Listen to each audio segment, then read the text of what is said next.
сайн байцгаана уу? Ханаа эдэн уусан байна. Тэгээд би өнөөдөр та бүхэнд Америкийн визний талаар жоохон мэдээлэл өгсөн юм аа. За, Америкийн виз болохын тулд хамгийн түрүүнд визнийхаа хурамжийг төлж иж одоо визнийхаа ярилцлагын цагийг авдаг байгаа. Тэгээд дараагийн алхам нь болохоор анкета бөглөөд тэгээд тэр материалаа барьж элчин дээр ярилцлаганд ордог байгаа. Тэгээд оюутнууд болохоор сургуулиасаа I-20 буюу урилга цуг барьж өчн тэгээд ярилцлагын өдөр болохоор та бүхэн өөрт хэрэгтэй паспорт тэгээд тэр визнийхаа цаг авсан цаас өөр хэрэгтэй тэр материалуудаа цуг авч очих хэрэгтэй байгаа. Тэгээд Солонгосоос болохоор цэнхэр үнэлэхтэй одоо албан ёсны вэгүүгийн тэнэгжин тэрийгээ барьж очих хэрэгтэй. Тэгээд Австралид болохоор яг сургуулийн виз, скол, ажлын виз хүмүүс өгч болно. Тэгээ bridging visa хүмүүс хараа юу нөгөө хэрэггүй яг тэр тодорхой тэр визнийхаа статусыг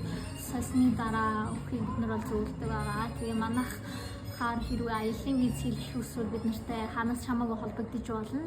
Тэгээд хэрвээ сургуулийн виз Америкт сонирхолж байгаа бид нартай Вашингтон DC бас Шикаго хотод тийм гэрээтэй сургуулиуд байгаа. Тэгээд энэ сургуулиудын давуу тал нь болохоор виз гарсныхаа дараа төлбөрөө төлдөг байгаа. За тэгээд хэрвээ та бүхэн сонирхож байвал бид нартай холбогдоорой. Баяртай.